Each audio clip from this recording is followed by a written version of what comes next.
آج کا ہمارا موضوع ہے پاکستان میں انڈسٹریل کلچر کیوں پیدا نہ ہو سکا۔ دنیا کے تمام ترقی یافتہ ممالک کی معاشی ترقی میں اہم کردار سائنسی علوم کا ہے۔ سائنس نے ہی انڈسٹریل کلچر کی بنیاد رکھی۔ انڈسٹریل کلچر نہ پیدا کرنے کی وجہ سے ہی مسلمان ممالک کو ترقی یافتہ ممالک نہیں کہا جاتا، وگرنہ مسلمان ممالک کے پاس وسائل کی کمی نہیں۔ مسلمانوں کے 50 سے زیادہ ممالک ہیں، لیکن کسی ایک کو بھی ویٹو پاور کا حق نہیں ہے۔ پاکستان کو بھی ورثہ میں انڈسٹریل کلچر نہیں ملا ہے۔ اکبر کے دور حکومت میں یورپ نے پرنٹنگ پریس ایجاد کیا۔ بر صغیر کے دانشوروں نے مغلوں کو پرنٹنگ پریس خریدنے کے لیے مشورہ دیا، لیکن اس وقت کے نو رتنوں نے یہ تجویز رد کر دی۔ اکبر بادشاہ کو بتایا کہ پرنٹنگ پریس سے جو کتابیں چھپ کر آئیں گی وہ خوش خط نہیں ہوں گی، جو کتاب ہم ہاتھ سے لکھتے ہیں وہ خوش خط ہوتی ہے۔ اس وقت کتابیں ہاتھ سے لکھی جاتی تھیں اور صرف حکمرانوں کی لائبریریوں میں موجود ہوتی تھیں۔ عام آدمی ان کتابوں سے فیض یاب نہیں ہوتا تھا، لہٰذا علم عام نہ ہو سکا۔ کمپیوٹر علمی ترقی کی بنیاد پر ہی وجود میں آیا۔ پاکستان میں انڈسٹریل کلچر کیوں پیدا نہ ہو سکا اور اسے کیسے پیدا کیا جا سکتا ہے، اس کی تفصیل کچھ یوں ہے۔ انگریز ہندوستان میں تجارت کی غرض سے آئے، کیونکہ یورپ میں مسالہ جات، سوتی کپڑا، ریشمی کپڑا، نیل، چینی کے برتن، درد دور کرنے کے لیے افیون سے بنی ادویات نہیں تھی۔ انگریزوں نے جدید عسکری تربیت، مکاری اور جدید اسلحہ کی بنیاد پر مغلوں اور دوسرے حکمرانوں پر فتح حاصل کی۔ انہوں نے اپنے دور میں یہاں پر فنی تعلیم کے ادارے نہ کھولے اور نہ ہی یہاں پر جدید لیبارٹریز بننے دی، کیونکہ وہ سمجھتے تھے اگر یہاں انڈسٹریل کلچر پیدا ہو گیا تو ہندوستانی لوگوں کا سوچنے کا انداز بھی سائنٹیفک ہو جائے گا اور یہاں جدید اسلحہ کی فیکٹریاں لگ جائیں گی اور ہمارا دیش نکالا ہو جائے گا۔ آج بھی ترقی یافتہ ممالک نہیں چاہتے کہ کسی بھی ملک میں جدید فیکٹریاں لگیں۔ انہوں نے ورثہ میں صرف جنرل ایجوکیشن کے ادارے دیے۔ جواہر لال نہرو نے ہندوستان کی حکومت سنبھالنے کے بعد ایک رپورٹ تیار کروائی، جس میں اس نے دانشوروں سے یہ تحقیق کروائی کیوں غیر ہندوستانی لوگ ہندوستان میں کامیاب ہوئے۔ اس رپورٹ کو نہرو رپورٹ کہا گیا۔ اس میں تحقیق کرنے والوں نے بتایا کہ سب سے بڑی خرابی ہندوستان کا جاگیردارانہ نظام ہے۔ ایک جاگیردار کی سوچ یہ ہوتی ہے کہ اس کے مزارے ہمیشہ ان پڑھ رہیں اور اپنے حقوق و فرائض کے بارے میں نہ جان سکیں، لیکن اس کے برعکس صنعت کار کو مزدوروں، انجینئروں، ڈاکٹروں اور اکاؤنٹنٹ کی ضرورت ہوتی ہے، کیونکہ ان کے بغیر کوئی بھی صنعت ترقی نہیں کر سکتی۔ یعنی ان کی سوچ اور جاگیردار کی سوچ میں بہت فرق ہے۔ اس میں کوئی شک نہیں ہے کہ صنعت کار کا مقصد بھی منافع کمانا ہوتا ہے۔ نہرو رپورٹ کے بعد ہندوستان میں جاگیردارانہ نظام ختم کر دیا گیا، لیکن پاکستان میں اب بھی جاگیردارانہ نظام موجود ہے۔ اس کی وجہ سے یہاں انڈسٹریل کلچر نہیں پیدا ہو سکا۔ ضرورت ہے کہ جاگیردارانہ نظام کو ختم کیا جائے، خاص طور پر بلوچستان، سندھ اور پنجاب کے سرائکی علاقہ میں۔ انڈسٹری کی ترقی کا گولڈن پیریڈ 1958 تا 1968 ہے۔ اس دور میں صنعت کو بہت ترقی ہوئی۔ اس دور میں بونس ووچر یا ایکسپورٹ بونس اسکیم شروع کی گئی اور ایکسپورٹ کو حوصلہ افزائی ہوئی۔ مشینری کی امپورٹ اور ٹرانسپورٹ آلات کی امپورٹ بھی خصوصی طور پر کی گئی اور اس میں رعایت دی گئی۔ اس دور میں باقاعدہ جال پھیلایا گیا، آسان شرائط پر صنعت کاروں کو قرضے دیے گئے۔ اسی دور میں غیر ملکی تنخواہ دار معیشت دانوں نے 22 انڈسٹریلسٹ خاندانوں کا شور مچایا کہ ملک کے اندر غربت کی وجہ یہ 22 خاندان ہیں۔ اس پراپیگنڈا کے منفی اثرات جمہوری دور میں شروع ہوئے۔ جمہوری دور 1972 تا 1977 انڈسٹری کے زوال کا دور ہے۔ اسی دور میں 10 بنیادی صنعتوں کو نیشنلائز کر دیا گیا، جن کی تفصیل کچھ یوں ہے۔ آئرن اینڈ اسٹیل انڈسٹری، بنیادی metal industry, heavy engineering, motor vehicle engineering, tractor manufacturing and assembling, chemical industry, petro chemical industry, cement industry, public utility services, rice mills اور فلور ملز وغیرہ۔ نیشنلائزیشن سے مایوس ہو کر سرمایہ داروں نے صنعت سے سرمایہ کاری کھینچ لی اور غیر پیداواری سرمایہ کاری شروع کر دی۔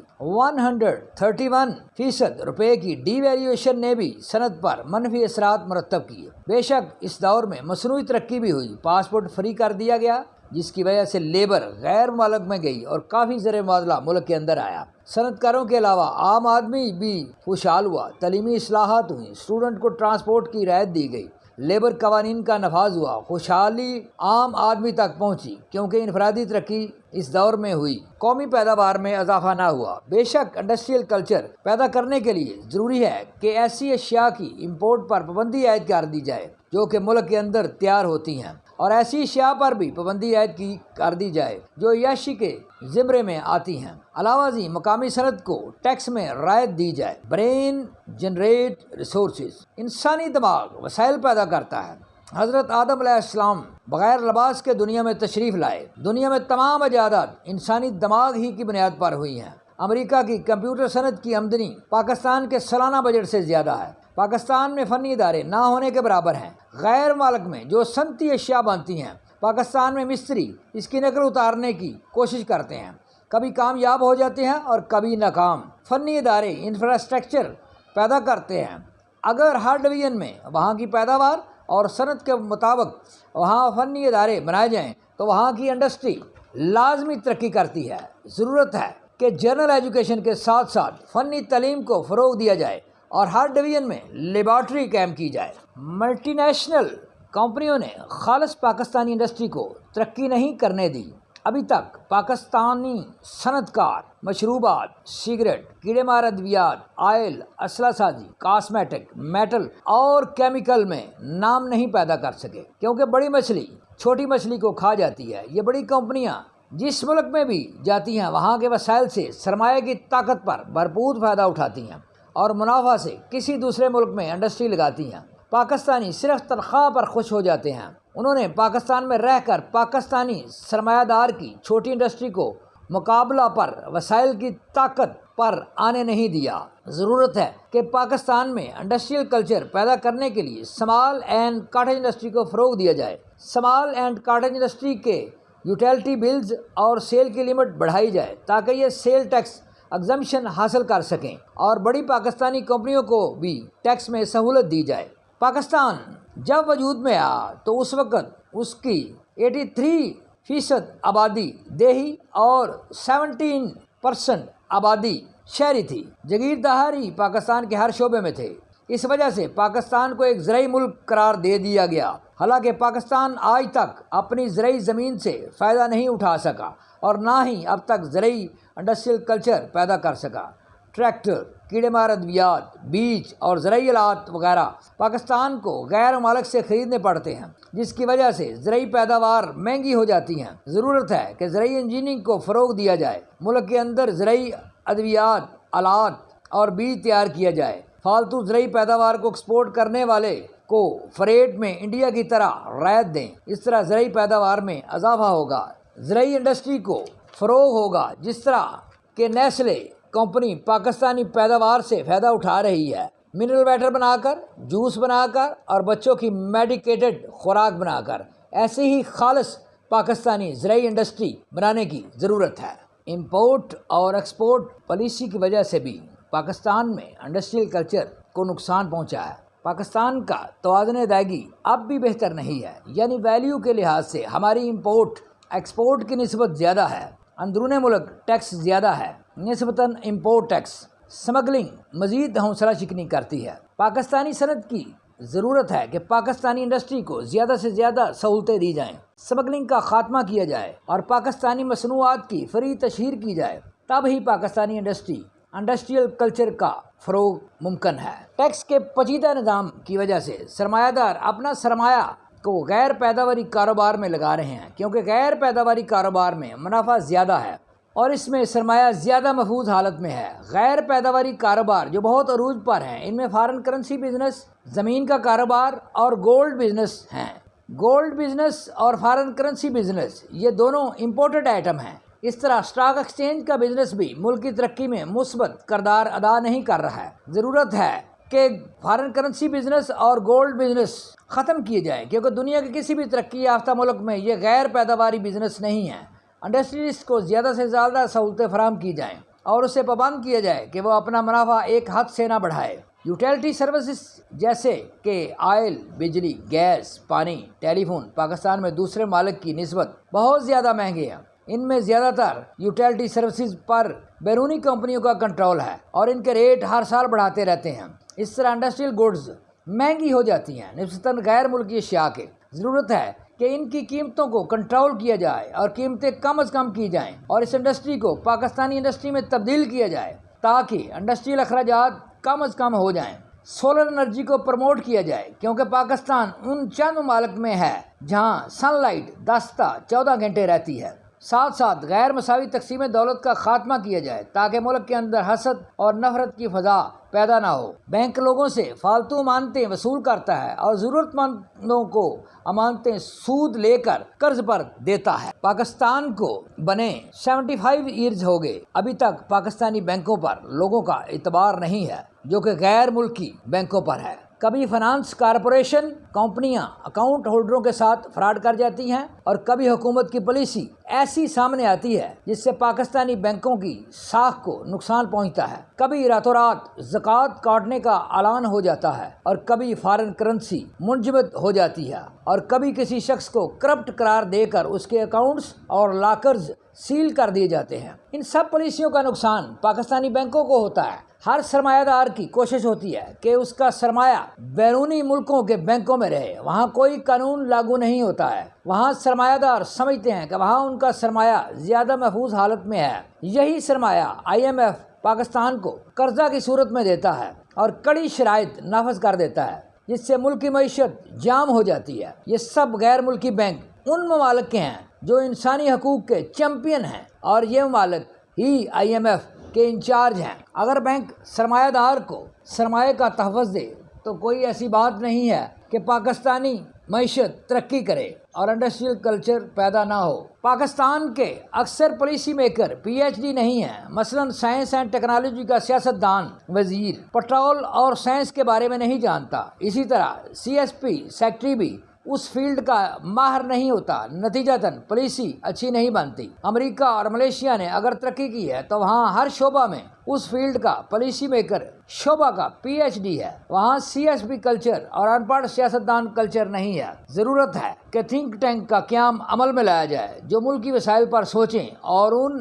مسائل کا حل پیش کریں۔ ضروری ہے کہ تھنک ٹینک IMF یا دوسرے ترقی یافتہ ممالک کے ملازمین نہ ہوں کیونکہ وہ ان بیرونی اداروں سے مخلص ہوں گے، پاکستان سے نہیں۔ ایشیا زوال کا شکار ہے کیونکہ یہاں سے دانشور امریکہ، کینیڈا، آسٹریلیا اور دوسرے ترقی یافتہ ممالک میں ایکسپورٹ ہو رہے ہیں اور یہ سب کچھ اچھی منصوبہ بندی نہ ہونے کی وجہ سے ہو رہا ہے، وگرنہ یہاں قابل لوگوں کی کمی نہیں۔ پاکستانی حکومت اور عوام ہنر مند آدمی کی وہ قدر نہیں کرتی ہے جو کہ یہاں کے ٹیبل ورک کرنے والوں کی ہے۔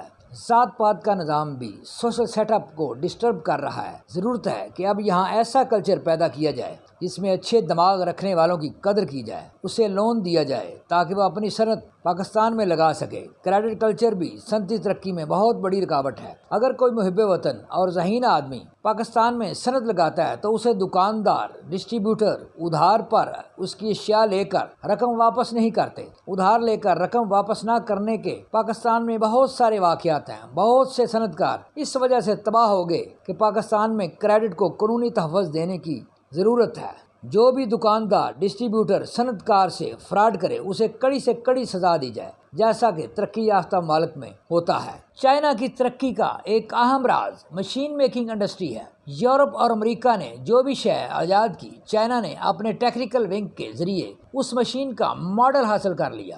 پھر چائنا نے خود مشین تیار کر لی اور اشیاء بھی بنا ڈالی۔ پوری دنیا کے ترقی یافتہ ممالک کے ٹیکنیکل ونگ کے ادارے ایسا ہی کرتے ہیں۔ امریکہ، یورپ اور روس نے بھی ایسا ہی کر کے معاشی ترقی کی ہے۔ مغرب نے کار ایجاد کی، ہم نے ڈرائیور بنانے شروع کر دیے۔ انہوں نے کمپیوٹر ایجاد کیا، ہم نے کمپیوٹر آپریٹر سپلائی کرنے شروع کر دیے۔ ہم نے چائنا کی طرز کا کام صرف ایٹمی ٹیکنالوجی اور میزائل ٹیکنالوجی میں کیا ہے اور اسی وجہ سے پاکستان کو اس وقت دنیا کی سپر ملٹی پاورز میں سے ایک ہے۔ اگر ہم کنزیومر انڈسٹری کے لیے بھی کوشش کریں تو کوئی بات نہیں کہ پاکستان میں بھی سپر کمپیوٹر تیار ہونے شروع ہو جائے۔ Military, arms and ammunition industry اور جہاز بنانے کے کارخانے بڑی کامیابی کے ساتھ چلا رہی ہے۔ بے شک کمپیوٹر بنانے اور کمپیوٹر انڈسٹری کو چلانے کی بھی ملٹری انجینئرز قابلیت رکھتے ہیں۔ کمپیوٹر آج کے دور کا سائنسی عجوبہ ہے۔ تقریباً دنیا کا ہر کام کرنے سے پہلے اس کی ضرورت پڑتی ہے۔ اس کے بغیر کوئی بھی محکمہ کامیاب نہیں ہو سکتا ہے اور نہ ہی کسی فیلڈ میں کامیابی حاصل کر سکتے ہیں۔ اگر پاکستان کمپیوٹر مینوفیکچرنگ کی فیلڈ میں آ جائے تو پاکستان ایک معاشی طاقت بھی بن سکتا ہے۔ بے شک پاکستان میں وسائل کی کمی نہیں ہے، صرف اچھے نظام اور اچھی منصوبہ بندی کی کمی ہے۔ یہاں اکثریت اچھے لوگوں کی ہے۔ اگر یہاں جگیرہ نظام کا خاتمہ، فنی اداروں کا قیام، ذہین لوگوں کی قدر، چھوٹی صنعت کو تحفظ، امپورٹ اور ایکسپورٹ کے نظام میں اصلاحات، اسمگلنگ کی حوصلہ شکنی، بینک کے اکاؤنٹ ہولڈر کے سرمایے کو تحفظ، فارن کرنسی بزنس کا خاتمہ، سونے کے زیورات پہننے پر پابندی، مشین میکنگ انڈسٹری کو سہولتیں دیں، مثبت کریڈٹ کلچر، تھنک ٹینک کا قیام کر دیا جائے، تو کوئی ایسی بات نہیں کہ پاکستان میں انڈسٹریل کلچر کو فروغ حاصل نہ ہو اور پاکستان ایک ترقی یافتہ ملک بن جائے۔ موجودہ حکومت سے قوی امید ہے یہ پاکستان میں انڈسٹریل کلچر ضرور پیدا کرے گی، کیونکہ وفاقی حکومت میں اس وقت بہت سے محب الوطن انڈسٹریلسٹ موجود ہیں جنہوں نے سولر انرجی کے آلات اور امپورٹڈ میڈیسن پر امپورٹ ڈیوٹی ختم کی ہے۔ Please like, view, subscribe and offer your valuable comments on my YouTube channel TSC Tarak Sir channel. Thank you.